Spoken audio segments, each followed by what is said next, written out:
This is the Plaid Tidings background plate from Spellbinders. It's a hot foil plate that covers the whole front of a card. And I love the fact that it's so large because you can choose to cut it down if you wanted. You could choose to take your background and die cut it if you wanted it as just a small element.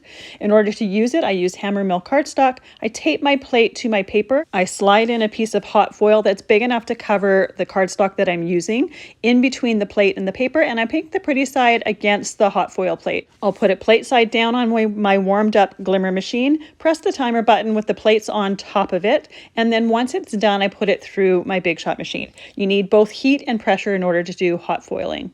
Once it's gone through my Big Shot machine, I take the whole thing off of the Glimmer surface and then I peel off the foil. You may want to let that cool for a few minutes because that plate does get quite warm. I will also take a solid hot foil plate and I will do the negative image, so I'll save that for a future project. But I love how it looks for a background of a card. It has so many different possibilities and it's just such a nice, simple pattern.